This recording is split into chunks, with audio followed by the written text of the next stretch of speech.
Avec notre partenaire Céline Bichon de Jury CE, sur le plateau Les Rendez-vous du Monde du Travail, nous allons parler du CSE parce que le CSE, on en a beaucoup entendu parler. C'est quelque chose qui, depuis un an maintenant, fait toutes les chroniques et occupe l'ensemble des élus en France, mais on ne sait pas vraiment ce qu'est le CSE.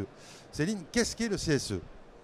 Alors, le CSE, c'est une fusion des instances, le comité d'entreprise, les délégués du personnel, le CHSCT. Donc, ce qui existait déjà plus ou moins avec les DUP, les délégations uniques du personnel, qui auparavant n'étaient que deux instances, DP, CE, puis avec la loi Rebsamen en 2015, a intégré déjà le CHSCT. Donc je dirais que le CSE aujourd'hui est une super dupe, donc qui reprend plus ou moins déjà les éléments des DUP qu'on connaît. Alors, est-ce que les prérogatives du CSE seront les mêmes que celles du CE ? Alors, les prérogatives du CSE ne seront pas tout à fait les mêmes, parce que comme je disais, comme il y a une fusion des instances, le CSE reprendra en plus des prérogatives du CE qui avait déjà des attributions économiques et professionnelles et des attributions au niveau social et culturel, va en plus reprendre toutes les attributions des DP, donc les porte-paroles des salariés pour porter les réclamations des salariés, et en plus tout ce qui va concerner la santé, la sécurité au travail. J'avais coutume de dire précédemment que le DP revendiquait, le CE était consulté et le délégué syndical négocié. C'était, pour faire court, un tour des prérogatives des diverses instances. Donc celle-là d'instance, elle va avoir les trois. Elle va avoir les trois. Alors, comme je le disais tout de suite, certains sont déjà passés en DUP depuis 2015, donc connaissent déjà cette fusion des instances. Mais pour les autres, ça va être nouveau parce qu'aujourd'hui, c'était sous la forme du volontariat. C'est l'employeur qui pouvait proposer ou pas de l'imposer par décision unilatérale ou un accord de passer en DUP. Aujourd'hui, ça va être obligatoire. Alors, ça va être obligatoire, ce qui veut dire que dans les moins de 50, ça aussi c'est la nouveauté, dans les moins de 50 salariés, l'employeur de manière unilatérale peut décider de constituer un conseil social et économique. Et il est obligé de le faire ou pas ? Il est obligé de le faire, car, encore une fois, les DP n'existent plus. Alors, et s'il y a carence, comment ça marche ? S'il y a carence, il y a carence. Si personne ne veut se présenter, évidemment, là, on ne pourra pas obliger. Par contre, à partir du moment où il y aura un PV de carence, au bout de 6 mois, n'importe quel salarié pourra redemander le déclenchement d'une élection. Ça, c'est le grand changement. Ça, c'est Alors, pas mal. est-ce que sa mise en place est obligatoire ? Sa mise en place, évidemment, est obligatoire aux prochaines élections, sauf que certains n'iront même pas au bout de leur mandat. Donc les prochaines élections, de toute façon, automatiquement, on passe en CSE. Mais pour ceux qui ont été élus dernièrement, même l'année dernière, avant septembre 2017, qui ont été élus en principe pour 4 ans, eh bien, n'iront pas jusqu'au bout du mandat. C'est ça quand même la nouveauté. Alors, combien il y a de CSE qui sont constitués aujourd'hui ? Est-ce qu'on a des chiffres ? Alors, il y a des chiffres officiels, mais qui comprennent les plus de 11. Donc, il y a un chiffre autour de 8000. C'est cela. Mais si on est sur les plus de 50, est-ce qu'on a une indication là-dessus ? Pour l'instant, on n'a pas beaucoup de chiffres. Effectivement, moi, c'est les chiffres aussi que j'ai vus, à peu près 8000. Mais aujourd'hui, de toute façon, tout le monde va passer en CSE. Et c'est ça qui risque d'être un petit peu perturbant pour tous les salariés. C'est que même, comme tu le disais tout à l'heure, pour les moins de 50 salariés, on sera déjà un CSE. Mais la différence, c'est qu'on sera un CSE, mais avec des attributions réduites au sens des DP. Est-ce que le CSE dans les moins de 50 aura un budget de fonctionnement ? Eh bien non. Et c'est justement là que c'est perturbant. Et je le vois moi au quotidien, même quand je fais des conférences, c'est que les gens sont surpris parce qu'en fin de compte, moins de 50, on se dit je suis déjà CSE. Oui, mais un CSE seulement au sens des anciens DP. Donc ça veut dire pas de budget, pas non plus de rôle au niveau de la santé, de la sécurité. Seulement ce que pouvaient avoir les DP avant, c'est tout, mais pas au sens de la commission. Donc, pour les moins de 50, ça ne change rien. Pour les plus de 50, un peu moins de moyens, on a déjà vu ça dans une autre interview, avec moins d'heures, avec moins de budget, etc. Alors, c'est obligatoire à partir de quand ? Quand le CE sera-t-il définitivement mort ?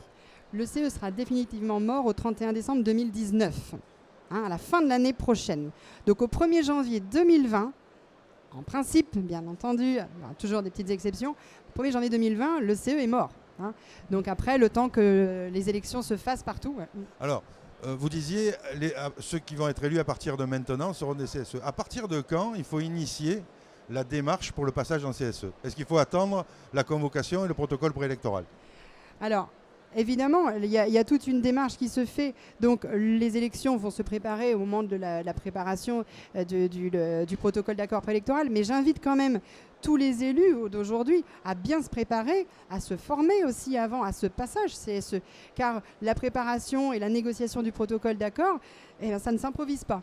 Quand on est CE aujourd'hui, qu'on sait qu'on va avoir les élections dans un an et qu'on veut se former au CSE, qu'est-ce qu'il faut aller chercher précisément comme négociation pré-passage en CSE? Déjà, bien être au courant de ce qui est facultatif et ce qui est obligatoire dans le protocole d'accord. Il y aura des mentions évidemment obligatoires, hein, mais tout ce qui est facultatif, ça, faut bien se préparer en amont, car évidemment, si on veut avoir un peu de poids par rapport à l'employeur, il faut savoir ce qu'on peut négocier. Donc, tu parlais tout à l'heure du nombre d'heures, du nombre de représentants, ça, c'est important.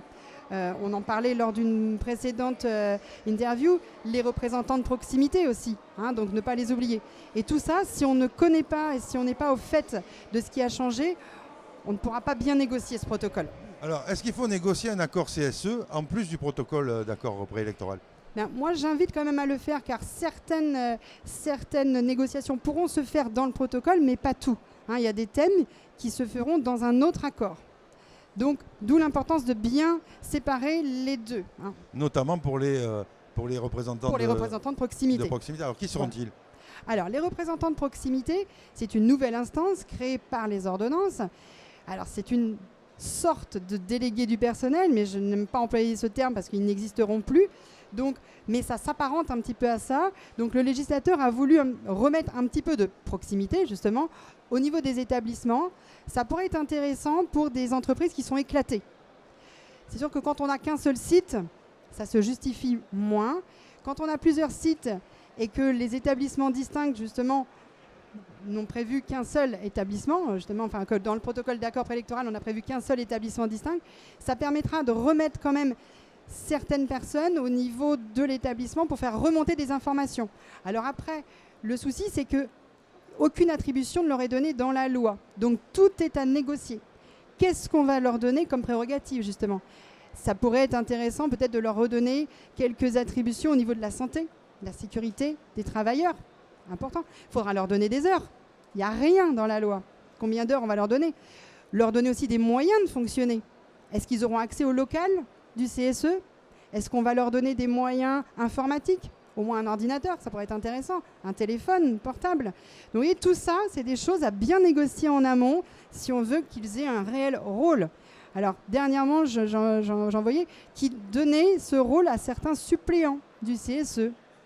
Pourquoi pas, mais est-ce que c'est vraiment le rôle du suppléant? Alors, dernière instance dont on n'a pas parlé, le conseil d'entreprise. Qu'est-ce que le conseil d'entreprise? Alors, le conseil d'entreprise, encore une fois, nouvelle instance.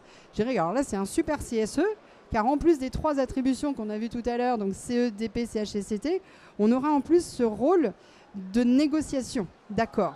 Donc, en gros, on absorbe le délégué syndical dedans. Alors, est-ce un bien? Est-ce un mal?